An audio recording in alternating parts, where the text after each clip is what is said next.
This is another one that did not age well. Hey everyone, it's me, Aaron. And I'm Michelle. And this is the penultimate episode of the massive Marvel movie marathon. I can't even say those words anymore. We've been doing so many of these. We are talking about Age of Ultron now.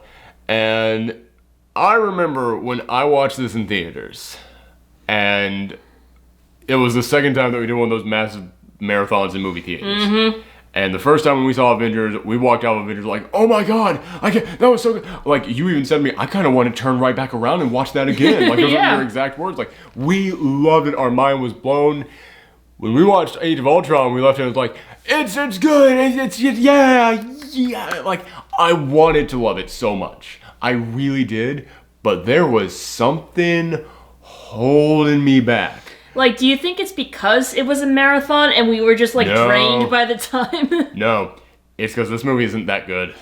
This movie, you might disagree with me on this. No, it's like... I think this movie is heavily flawed, and when I walked out of it the first time, I had that energy from the crowd going with me, and there are good things in this film, and my mind was holding on to those good things. Like, yeah, this is definitely alright, it's like the Avengers again, yeah, right, yeah.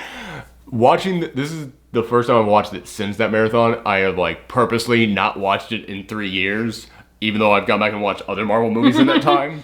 I have not watched this in 3 years. It's the second time I've ever watched because this. you were hoping that all the good things would still be good. Because in my mind I was like, what if I watch it and I kind of hate it now because I've heard other people saying it's a total mess and I kind of think I agree with them on this? Yeah, it's like, I definitely it's felt a hot mess. Yeah. Even when I came out, when I saw it the first time, I was like, yeah, I did not really like that as much as the first Avengers movie. And it's like... Yeah, and looking back, it's like, yeah, I was right.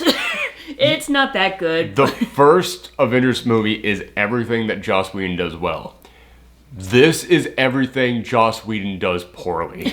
This is all Joss Whedon's problem. You know what this movie is? This is Joss Whedon's Ultron. Because Ultron is meant to be the dark reflection of someone. This movie is Joss Whedon's dark reflection. And what gets me is that Joss Whedon left Marvel after this film. Mm-hmm. He was supposed to do all 3 Avengers films. He left after this one because he got into a huge argument with him, and he basically came out for the same reason that Edgar Wright left. Because it was yeah, man, they keep telling me that I have to shove all this stuff in the movie. They keep making demands of things I have to put in here, and they don't fit for the story. They keep changing my story around. They keep doing this thing and this thing and this thing. And I kept thinking, yeah, you can tell there was a lot of tampering from the studio. Thor just learns what the Infinity Stones are because he takes a bath. Vision gets introduced out of freaking nowhere, and they don't even have time to talk about it. You can tell there's studio meddling on this one.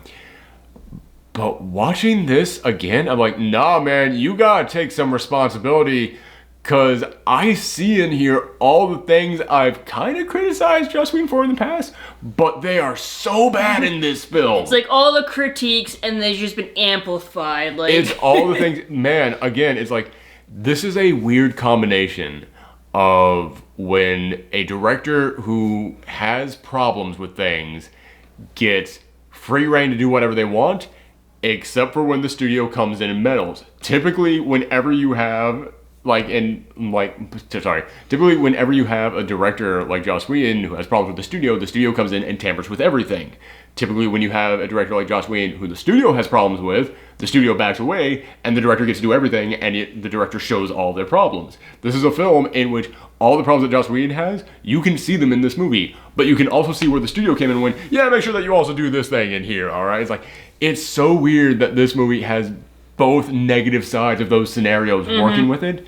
But again, it has good things in there. There are moments in here that are really darn good. But that's the problem. They're moments.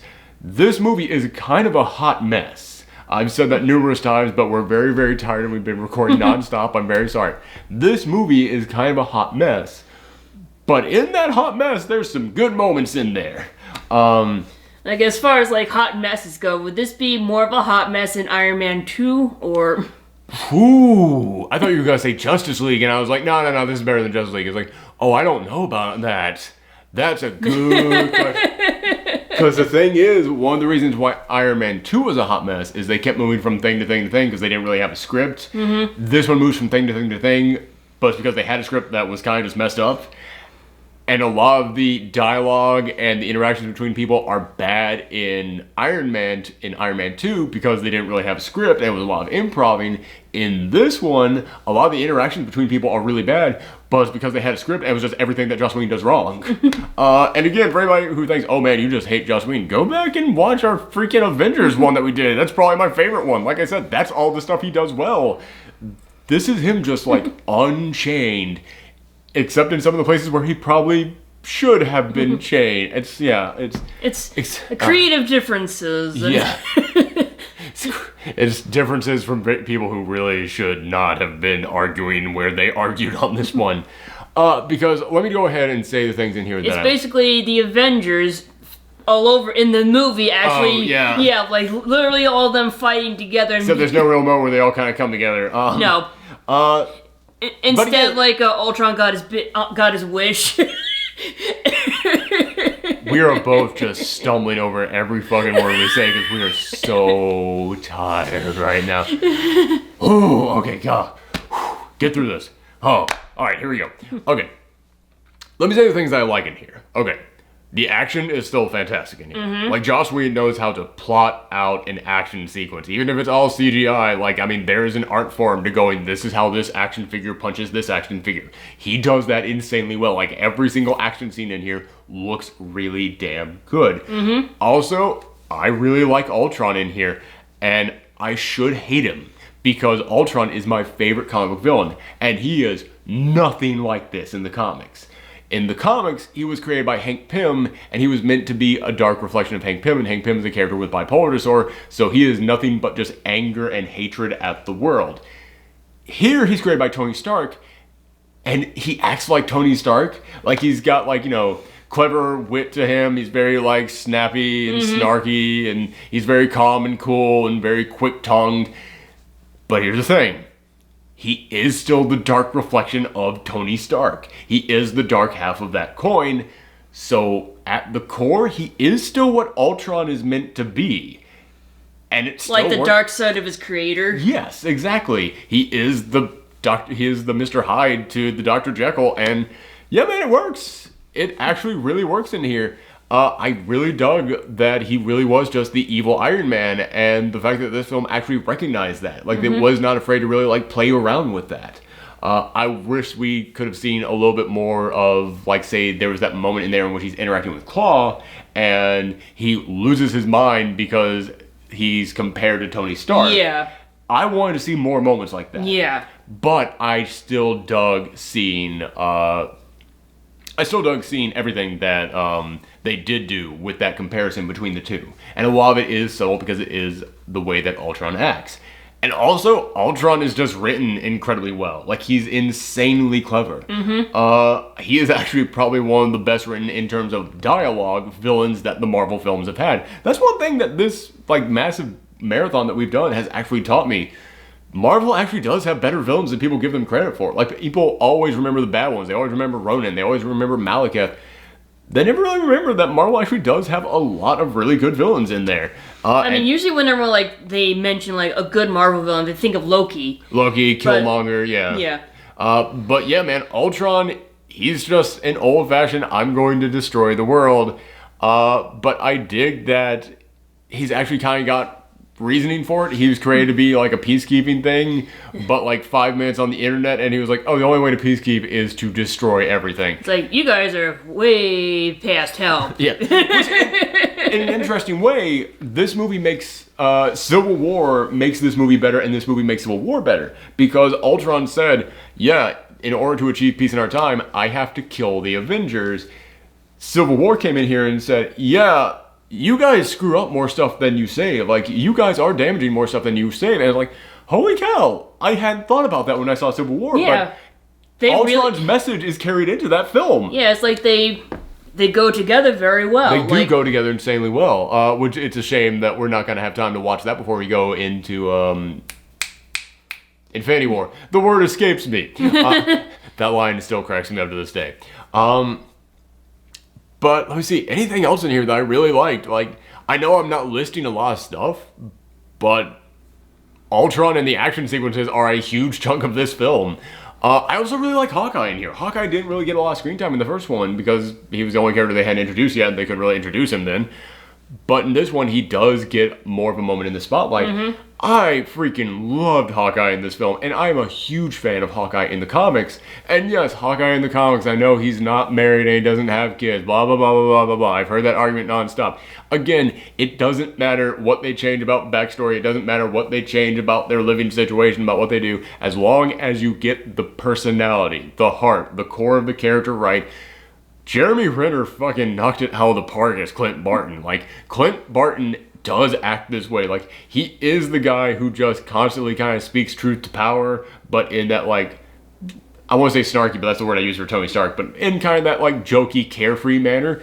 Yeah, man, when you've got, like, the entire city crumbling down around you and he's still, like, saying the lines that he says in here, he's absolutely nailing who Hawkeye is. Yeah, it's like he's very, he adds humility. He's very humble because he's not a superhero or a spy or anything. He's just really good with an arrow. He's got a bow and arrow. Yeah, and it's like, and I think that's really good because, like, when you hear, like, Captain America talk, he's preachy, but when you hear like Hawkeye talk, you feel like he's more honest and sincere. Like, man, you nailed it. That's one of the things I love about Hawkeye. Hawkeye is honest. Hawkeye is sincere. He's gonna say some shit you don't want to hear, but that's who Hawkeye is, and he does not have that filter on him. He will tell you exactly what the situation is. Yeah, like when he was talking to a Scarlet Witch, it's like the moment you walk out that door, it's like we all screwed up, but the moment you walk out that door, you are an Avenger. Like that little speech he gave her. Yeah, that's another thing that I have to say that I like about this.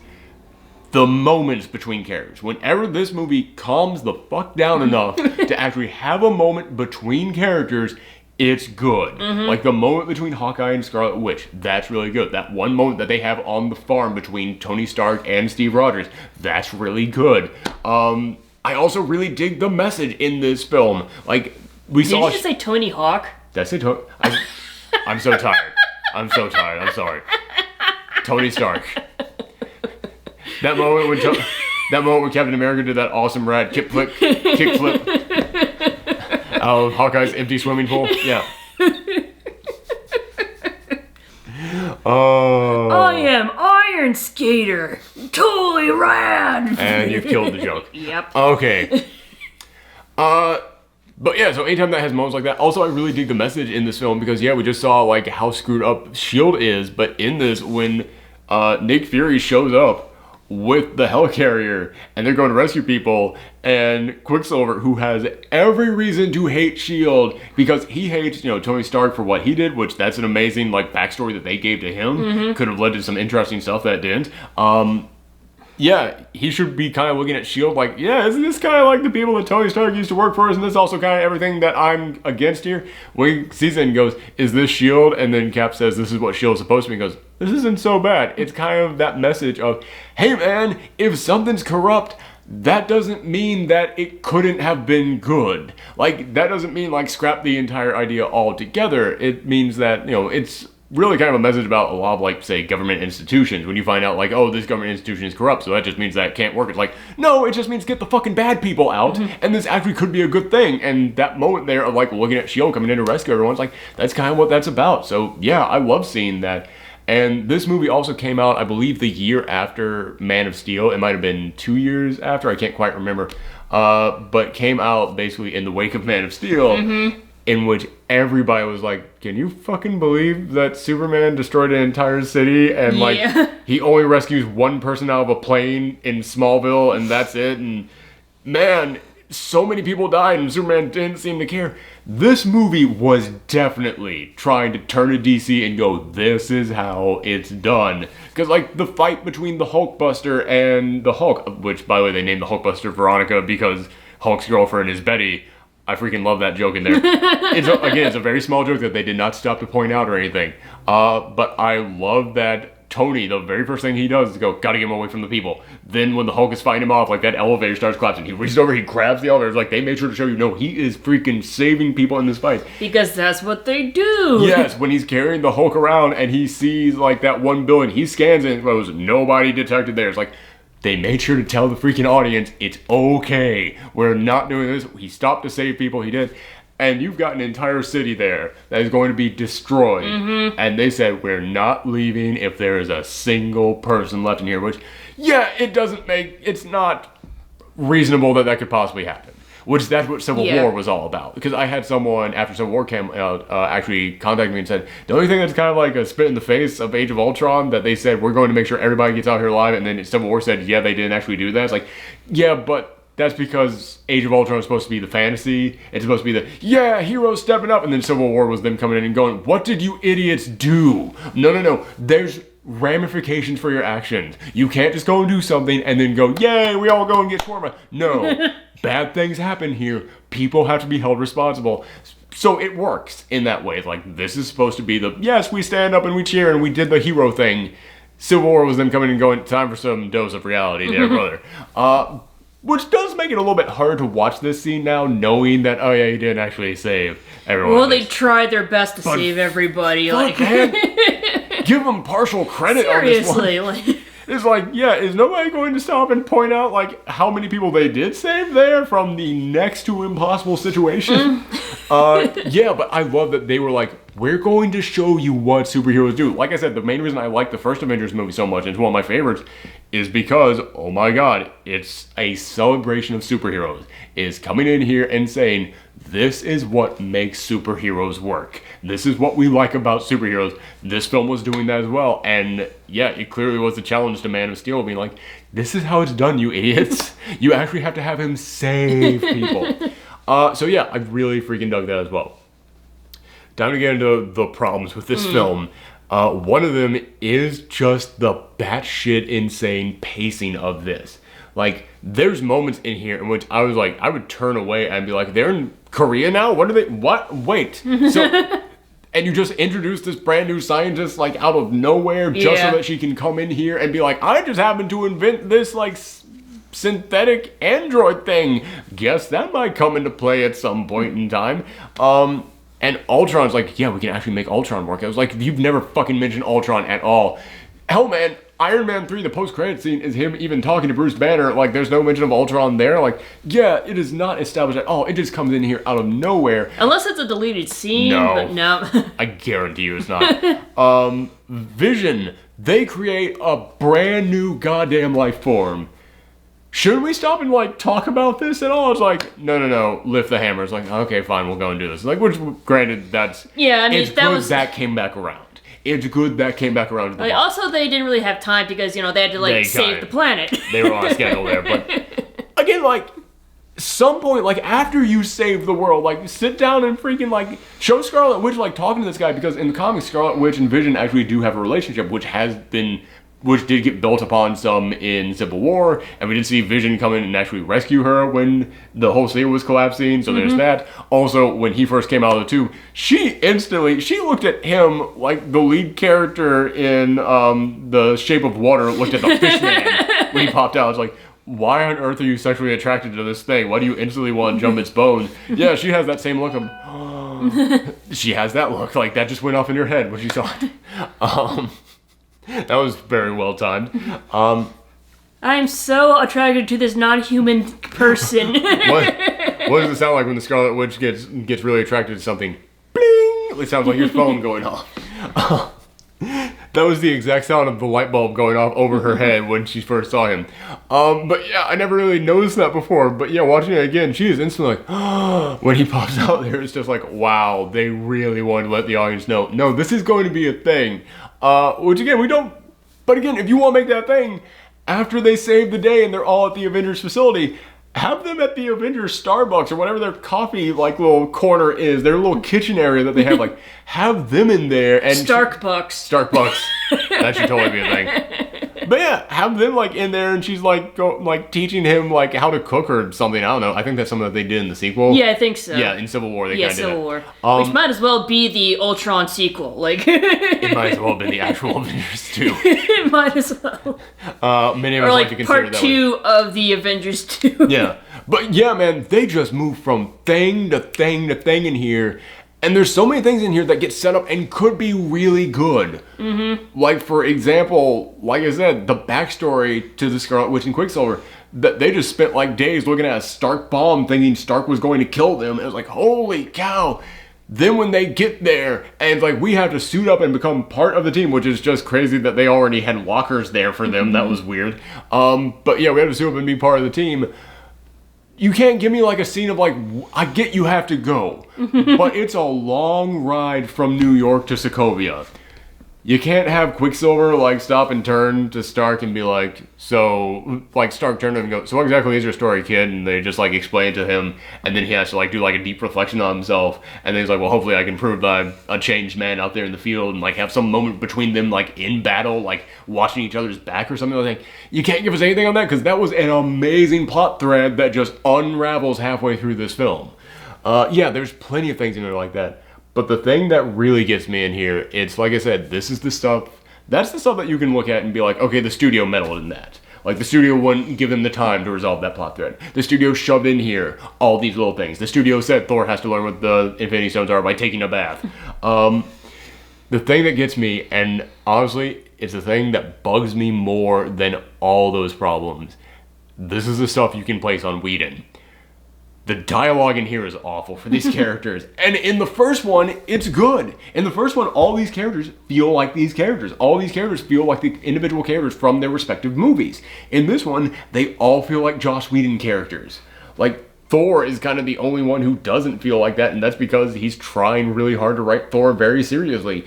But every other goddamn character in here, like Black Widow, I mentioned this when we talked about Avengers. Black Widow does not feel like Black Widow. Black Widow feels like every other Joss Whedon protagonist. Speaking of Black Widow, I hate what they did to her. She's so bad in this. They screwed her over big time in Age of Ultron. Man, it'd be one thing if we went straight from Avengers into this, but when you go through Winter Soldier, and you see like, oh, this is her being done well, it's like, oh my god, she's awful in this. Yeah, she's basically became the damsel in distress. She became the, like, googly-eyed, like, teenage girl. Yeah. Like, just, she is here only for romance, which that's another thing that Whedon does. Whedon cannot have a female character in any of his stories without them having to be in a romance. And it's like, she doesn't fucking need that. Like, I'm not opposed to romance. Like I said, I wanted you to put more of the Vision Scarlet Witch stuff in here.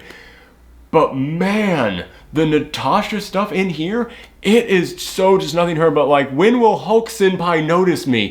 It's so bad in this. But all of her dialogue, again, Winter Soldier, we have Natasha as the spy, written well as the spy with the dark backstory. Here, as I said, in the first one, she is really just like the basic Joss Whedon protagonist.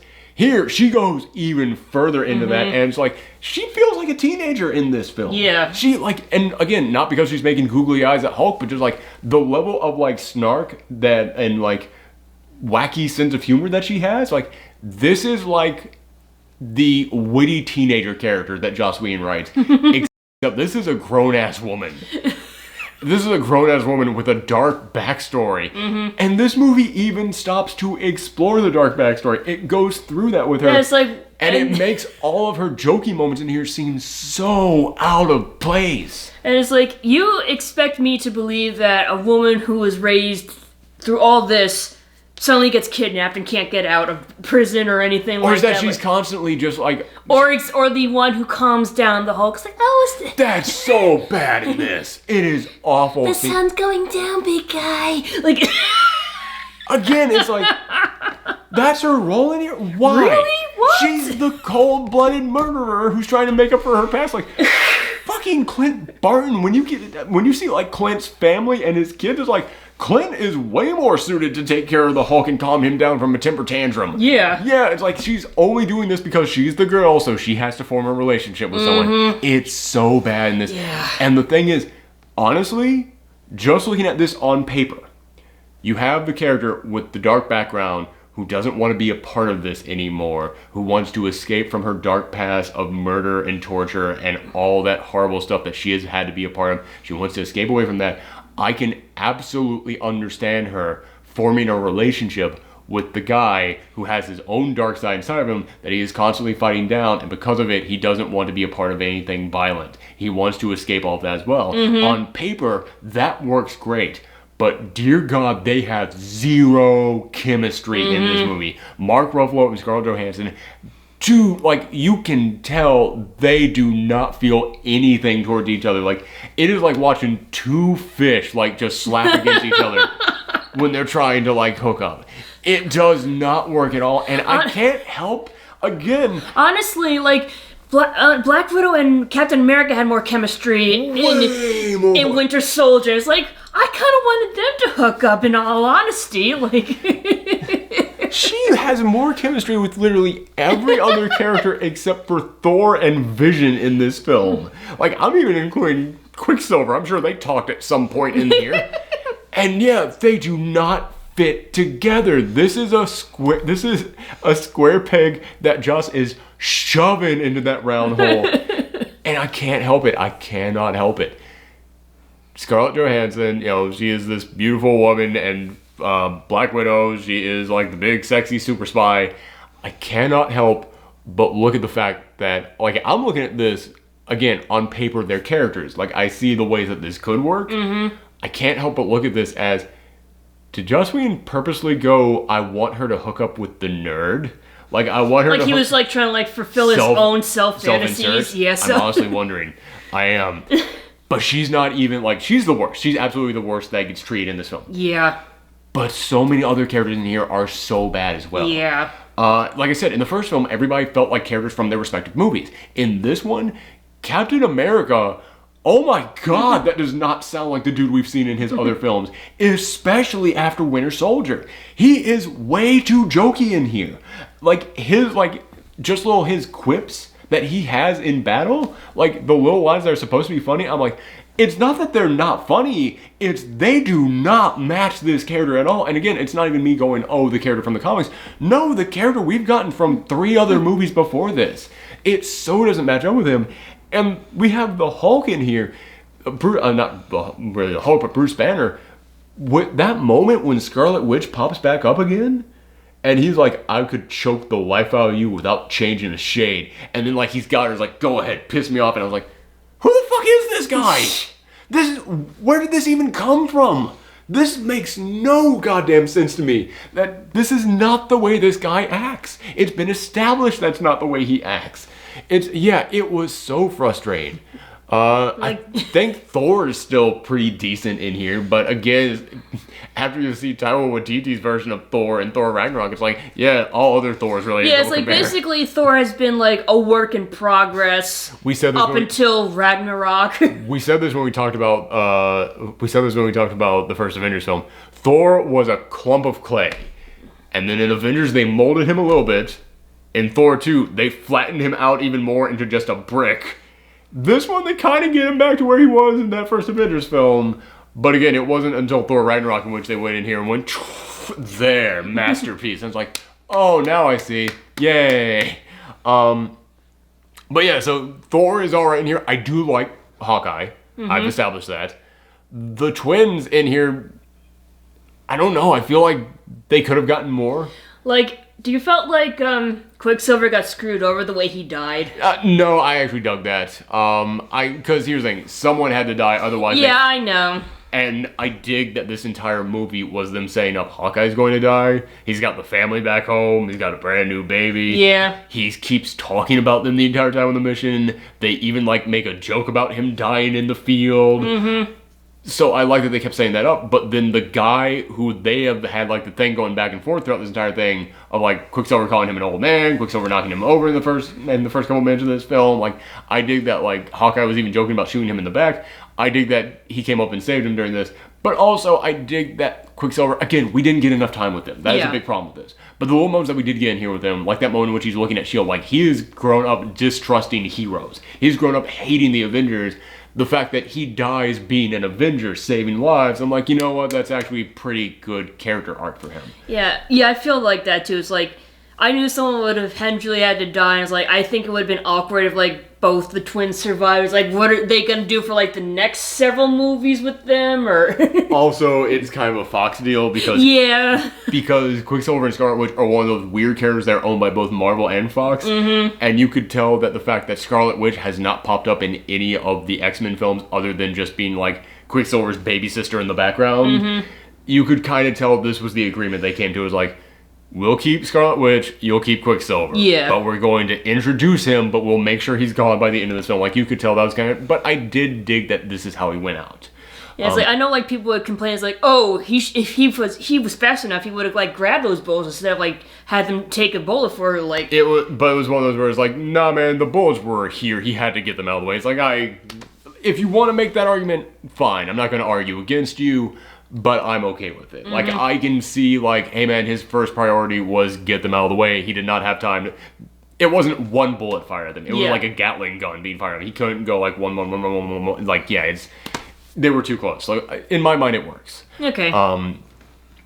But yeah, I just wish they had more time with them. Like, it's kind of nuts to me that Scarlet Witch has now been in this film. She was in Civil War. She's going to be in Infinity War, but going into Infinity War, even though Scarlet Witch is one of my favorite superheroes, one of my favorite members of the Avengers in the comics, I still, after all this time, I don't have that much of an attachment to her in the movies because we haven't gotten the time with her. We got good stuff in Civil War, but she was sharing the screen with 12 other characters in that. In this one, again, she would have been sharing the screen with people, but this is where she's supposed to be introduced. Yeah, and the fact that in the film that's introducing her, I had to rely on another film where she's sharing the screen with that many other people to actually start getting an attachment to her, it kind of speaks poorly to this. But also, speaking of characters that Joss Whedon just wrote incredibly poorly in this, Iron Man. I really, like, and it's not because, oh, Iron Man's experiment, like, destroyed the world and all that. No, not that. Again, just the dialogue in here. Like, the dialogue in the first film, it freaking matched Tony Stark. This film, it felt like Joss Whedon going, how far can I go with these jokes? Because there's 3 penis jokes that he tells in here. There's 3 goddamn penis jokes in here. And there was another one, like, there was, like, an erectile dysfunction joke that he told in the first film, which actually worked when Loki, like, tried to tap him. He was like, well, performance issues do affect, like, 1 out of every 5 men. It's nothing to be ashamed of. I was like, okay, that's a good joke in there. But then in this film, I first noticed it when they were trying to lift the hammer up. Which, again, that's a great scene. I love stuff where the Avengers are a family, where they're just friends, bonding together, not just going out on missions. So I dug that this film gave us stuff like that. But when Hawkeye gets up there, he goes, don't worry if you can't get it up, Hawkeye. And, like, I was like, okay, that's... Again, I didn't really have a problem with it that much when I watched it the first time, but then, like, watching it as part of this marathon we're doing and thinking back to that first Avengers film, like, that's kind of weird they did that in here. And then, like, when War Machine comes in here and War Machine's like, yeah, I can hold my own. And it's like, well, if you help me out, I'll hold your own. And I was like, we all know what that means. Like, why did he say that? That's not even a good joke. That's just weird. That's just a weird thing to say, Tony. And then there's, like, a third one that he says, like, 5 minutes after this. I was like, I'm not even trying to count here, but that's the third dick joke that Tony makes in this. It's not the level of cleverness that we've come to expect from Tony Stark.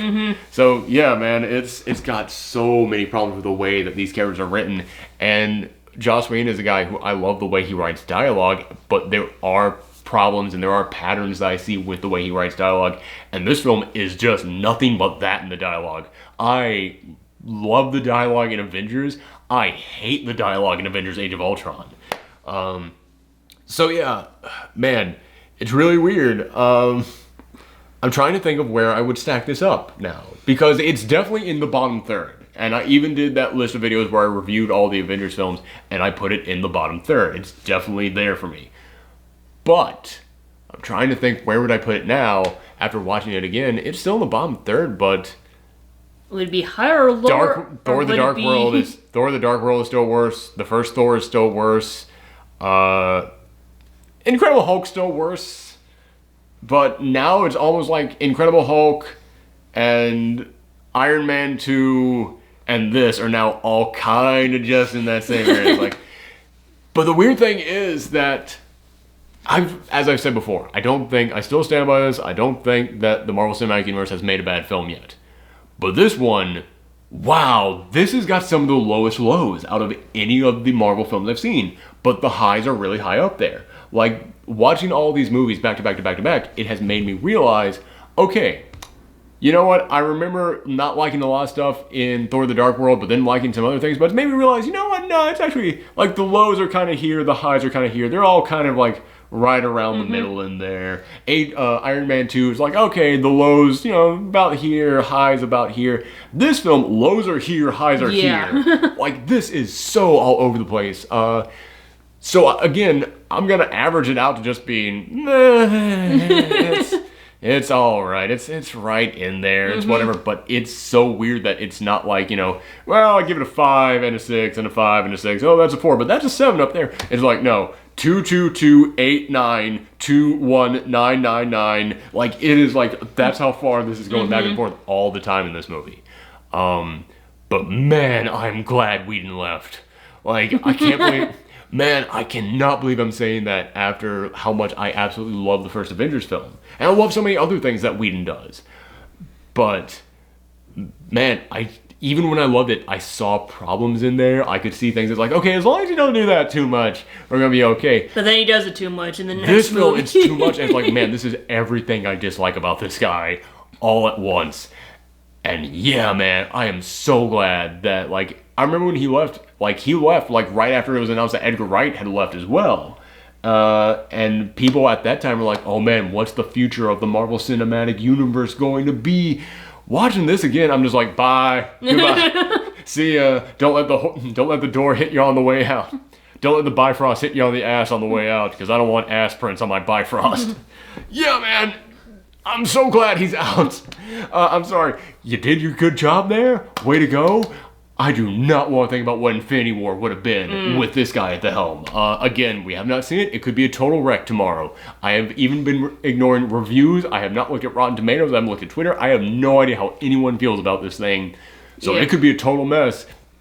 But goddamn, I know it's not going to have the shit that I didn't like in this film in there. So yeah, let us know what you thought of Age of Ultron below. Remember, we have one more movie. So stick with us for just one more, everybody. It's going to be great. We're all going to have a good time. It's going to be Ant-Man. It's a nice little chill down. And then after that... little. Yeah, I didn't think about it. I'm so tired of making puns without thinking about it. But then well, that's why I'm here. But then after that, for anybody who's like, well, where are all the post-Geekout reactions for all the other ones?